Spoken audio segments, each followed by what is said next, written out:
Welcome to In Context, the Liberty News and War Report for February 13th, 2012. My name is Ken McDermott Rowe. I'm Gus Canavero. And we're joined today by our military affairs commentator, Marchand McDermott Rowe. Great to be here. Thanks for being with us. We had a very important development today that relates to the confrontation between the United States, Israel, and Iran. And this was a bombing, a terrorist attack on Israeli embassies in the former Soviet Republic of Georgia and in India. How is this going to affect the development of the confrontation with Iran, do you think?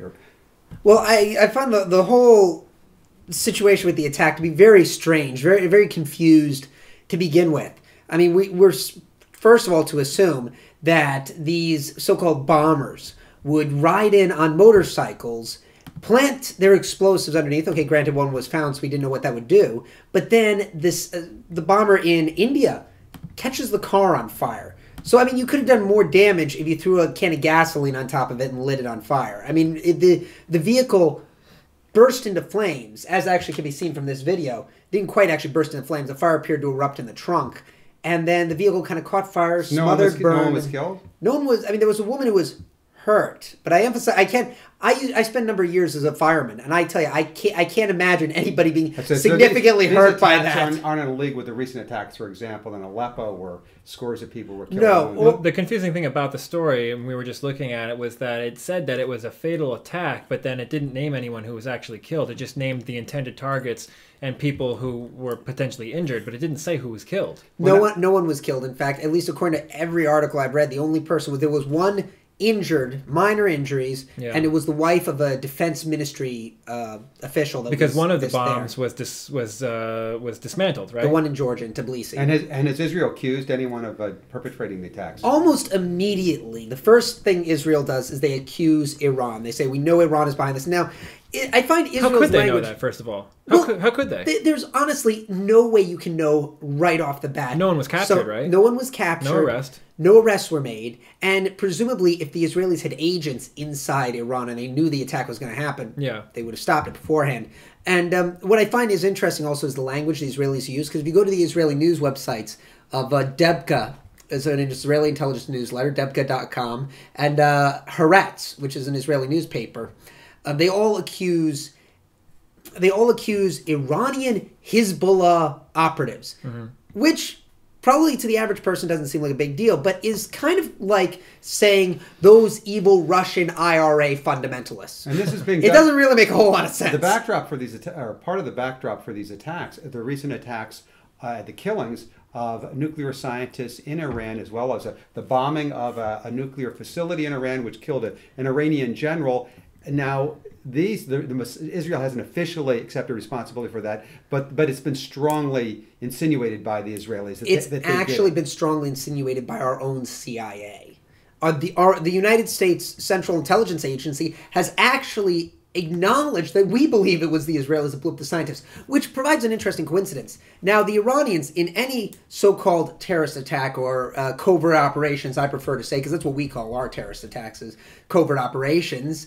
What I find fascinating is the Iranians have never used motorcyclists with bombs underneath the vehicle, but the bombs that killed the Iranian nuclear scientists have all been bombs underneath the vehicle. So it seems really weird that this would also happen in India. It's the Israeli embassy. By motorcyclists speeding by, dropping in a magnetic bomb in the passenger side door. So the possibility should be considered this is a false flag operation perpetrated by the Mossad to frame Iran, which up until now it seems to have exercised a great deal of restraint despite all the propagations coming out of Israel. And then the headline we have on Reuters here, Iran denies role in Israeli embassy attack, and that's coming from an envoy.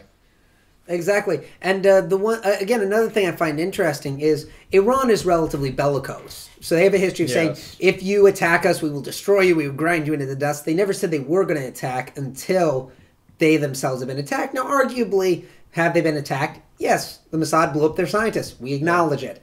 So, arguably, I'm not pro-Iran or anti-Iran or pro-Israel or anti-Israel. We have to make that clear. I'm an analyst. Yeah. Okay? And so, when I say what I say comes from a purely analytical standpoint. And when I try to make the distinctions between what we do is good, what they do is bad, a lot of that is verbiage. I try to say what we do is the same thing they do. What they do is what we do. Yeah, just to be clear, I think the whole point is that we're trying to avoid an unnecessary war. Exactly. Getting dragged into something that we have no business And this being war part just of. seems almost inevitable. Our own Defense Secretary, Leon Panetta, said recently that he expected Israel to attack Iran April, May, or June. Yeah, so within a we couple seem of to months. we seem to be on a collision course here.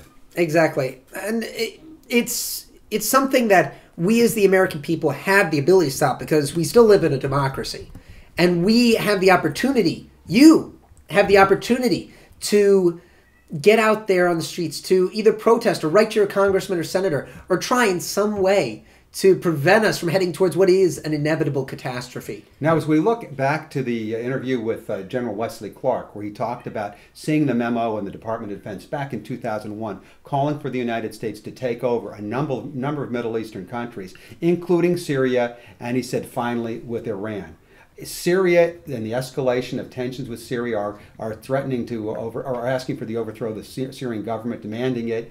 These all seem to be related then to the buildup to the war against Iran. What's going on in Syria? Is Assad still in a tenuous position? Is the United States going to see to his overthrow? Well, us and the Israelis have been trying to see to his overthrow. But what I think is fascinating is the fact that last week there was the Security Council condemnation was put to a vote, and it was vetoed by Russia and China. So the United States and Israel were up in arms. Like, how could you not want the overthrow of your ally since that is what we want? And almost immediately, or shortly thereafter, Russia announced that it was sending to Assad its elite SOBR, S-O-B-R units. Now, these are elite police counterinsurgency units. That's actually the description. If you look them up on Wikipedia, that is their description. And they're counterinsurgency. And they're not putting down, as the U.S. media tends to portray, unarmed, innocent, democratic protesters, but rather it seems like they are fighting armed gunmen who've been imported to Syria by NATO and its Confederates. Yes, I mean, it's when we call them protesters, I mean, just looking at the Free Syrian Army, the defectors, if you will, it's clear. In any other civilized country, we wouldn't call these people protesters. They got guns, they're shooting back, which is, a civil war is a civil war, right? Whether one side is right or wrong, it's a civil war. These are two groups of guys taking shots at each other. Now, what I think these is aren't interesting... locals, though. Excuse me, I interrupt that. A lot of these armed gangs are apparently being brought in. And as we reported, DEPCA had reported way back in August that NATO was studying arming people to fight against and overthrow the Syrian but I think government. what is even more significant, because we have, and the Qataris and the Bahrainis and the Kuwaitis have acknowledged sending in fighters from Libya, and this was an article in Russia Today. But what I find actually even just as interesting, though, is the fact that it's come out that not only MI5 or MI6 and the CIA, the British intelligence service, have had operatives on the ground in Syria, but that it has been acknowledged that the SAS, the British Special Forces, are on the ground in Syria. But and there's a track record here because they did the same thing in Libya. Precisely. They said that they're there to just bring guns. And then, oh no, they're there to train them. Right. Oh no, they're there to provide intelligence. Now they're leading them. Now they're shooting. And one thing you pointed out Precisely. in the past is that we very skillfully used the Wahhabi antagonism towards Iran and the Shia in all of these, in Libya, and again, we seem to be doing that in Syria. Exactly, which is why, folks, maybe I'm a little nuts here, but, well yeah, it gets questionable at times. Maybe we all are. But the, Ayman al-Zawahiri, we endorse the Syrian opposition as, the force of democracy and everything. And then Ayman al-Zawahiri, the head of al-Qaeda since the nominal death of bin Laden, whenever that occurred, is endorsing the Syrian opposition as well. Now, wouldn't you suppose that there is something a little uncomfortable about the fact that presumably the folks who came and bombed us and killed 3,000 Americans are endorsing the same people we are? Wouldn't that lead you to question the validity of the people we are supporting? And could you talk about that Wahhabi al-Qaeda connection and why they would not want the Syrian government to stay in power? Absolutely. One of the things that the U.S. has discovered in recent years is that the Wahhabis make good allies of convenience. That's why and this is all open source, the Islamic Fighting Group in Libya, we backed them to help overthrow Gaddafi. This is all open source. Yeah. The fact is that... these are basically fundamentalist Muslims? Well, if I might, they're fundamentalists, but the Wahhabis have an interesting viewpoint, which is that, yes, we have to destroy Israel in the West, but we first have to purify Islam, which was the ideology of Muhammad Abdul Wahhab, who's the founder of the ideology, lived in the 18th century. He believed that first you must purge Islam of what is known as bid'ah. Before you can move forward. Exactly. So we play off that very keenly because in the short term, it works the same way funding militants in Afghanistan worked against the Soviets. It works because the Wahhabis believe that the Shia are kafir, unbelievers who need to be purged from Islam in order to purify it. But the Wahhabis surely must know that they're being used as pawns. They believe that they're using us in very much the same way that the Emir of, or the Sharif, I should say, of Mecca during World War I said that the bribes he was receiving was jizya, which jizya is something that you pay, basically protection money, if you will, that non-Muslims living in a Muslim country pay so they don't have to serve in the army. It's like a tax. And he claimed that the bribes he was getting was jizya. It was because the Brits, he controlled the Brits. The Brits didn't control him. So I think a lot of them delude themselves. And a lot of the followers think, well, we're just using the Americans, the Israelis for now. It's very short term because if we did manage to knock off Iran and Syria, all of a sudden we would now be faced with an army of Wahhabis who wanted to kill us. So, but again, it's very short term thinking. Okay. Well, it seems like Syria had to be taken out. Assad had to be overthrown before the attack on Iran. It seemed like that was the game plan. But what kind of shape is Assad in now?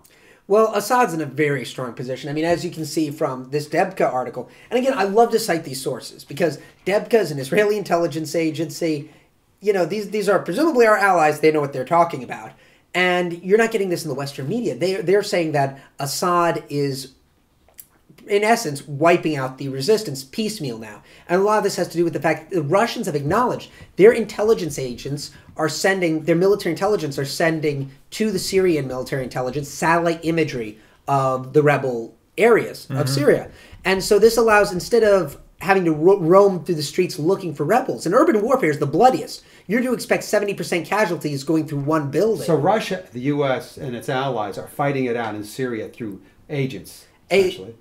Surrogates. Not even surrogates so much anymore. We have special forces, they have special forces. But the fact is, though, that since the Russians have now been giving the Syrians this intelligence, the Syrians have been able to take on piecemeal the so-called resistance. Additionally, Iran has shipped in 15,000 troops, and this is also according to Debka and Russia Today. Iran has shipped in 15,000 of its elite revolutionary guard. And there's a disconnect in the public discourse because our government says, oh, we're now considering arming dissidents in Syria. Oh, absolutely. It's a little silly because we're kind of playing catch up with that. Yeah. So okay, let's talk about the coming confrontation with Russia then. If we have a war with Iran, or whether we overthrow Assad or not, how do things look vis-a-vis Russia? Well, they don't look good. I mean, honestly, they look, if anything, very, very bad. We are looking at the potential for a war with Russia and a war with China, because the Russians have a mutual defense treaty with Iran. Now, mutual defense, all these treaties get really confusing, but mutual defense means that if you are attacked, we are obligated by treaty to leap to your defense. That's really what NATO is a giant mutual defense treaty. And that's also why NATO doesn't have to get involved in our offensive operations. They would have to get involved in a defensive one. If Iran's attacked, Russia is obligated to send troops to its defense. If Russia's attacked, China is obligated to send troops to its defense. So there are all these interconnected treaties. It's very reminiscent. History repeats itself. It's very reminiscent of World War I, 1914, the Central Powers and the Allied Powers, all these interconnecting treaties, defense treaties. Now, you've talked before about Russia and China, how there's been shifting to submarine warfare.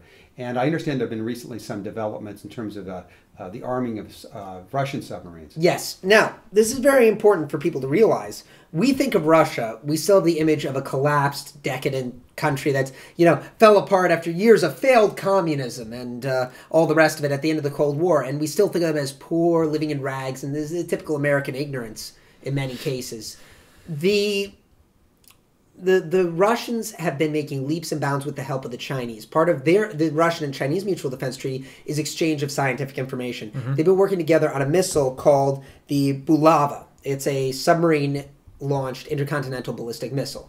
It's a 3-stage rocket, so it has a range of something, I believe, in the ballpark of 10,000 kilometers, quite a hell of a distance. It can be fired from a moving submarine, which means that once launched, the way you sink a submarine that launched an ICBM at you, is you see where it launched from, you fire missiles back in the same spot. Well, things moving launches the missile. It's gone. It's buggered off long by the time your Navy ever arrives there to get them. Mm-hmm. And moreover, the missile is impervious to jamming. It is impervious to any sort of electronic warfare. This includes EMP blasts. Yeah. It's heavily shielded from very heavily shielded. Yeah. It carries its own countermeasures. So if you launch surface-to-air missiles at it, sneaky. or air-to-air missiles, it's got flares, it has chaff, and it's capable of launching this all on its own. And it's multi-warhead, which means one missile is capable of hitting up to 6 American major cities. And now we tend to think that, these are going to carry nuclear ordnance. Nuclear ordnance are a thing of the past. We're not the main fear. Nuclear ordnance are great to scare the average person, but in reality, we have bombs that are far more effective. They have incendiary bombs, explosives that are as powerful as the Hiroshima and Nagasaki bomb, but non-atomic. Mm-hmm. So it's like a neutron bomb type. Is that what you're talking about? Sort of, kind of like the more like the Moab. Mother of all bombs, as it was nicknamed, which we used in Iraq. Very powerful, non-nuclear. And to drop one of these, or drop an incendiary one, the one that causes these massive firestorms in a major American city, would not only kill a lot of people, but it would demolish our infrastructure.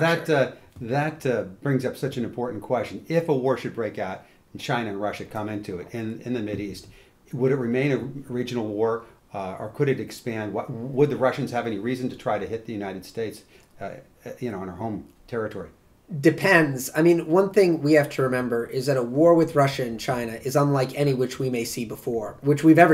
I mean, the reason the Germans and the Japanese tried to bomb us at home. The Germans wanted to. The reason why they never did was because they were never capable of doing it. Right. So the question is, if we launch missiles at Russia, they will launch at us. That's guaranteed.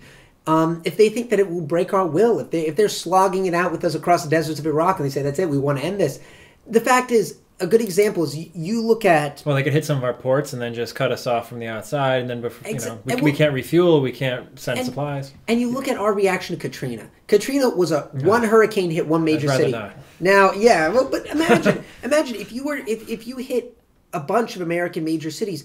We had trouble coping after the 9/11 attacks. We had trouble coping after Katrina. Now imagine 3 or 4 of those. Yes. Chicago, New York, L.A., Boston. Our entire emergency services system will collapse. Yeah. Well, American foreign policy is continuing to lead us to this huge disaster, and it's up to the American people to try to bring about a fundamental change in our foreign policy. And we're going to continue to follow this on In Context. Thank you very much. We've been talking to Marchand McDermott-Rowe, our military affairs commentator. And my name is Ken McDermott-Rowe. I'm Gus Cantavero. And we'll be seeing you real soon. Please visit us on our website, incontextreport.com, and also subscribe on YouTube. Subscribe to the YouTube channel, and find us on Facebook. Search In Context. See you next time. See you next time.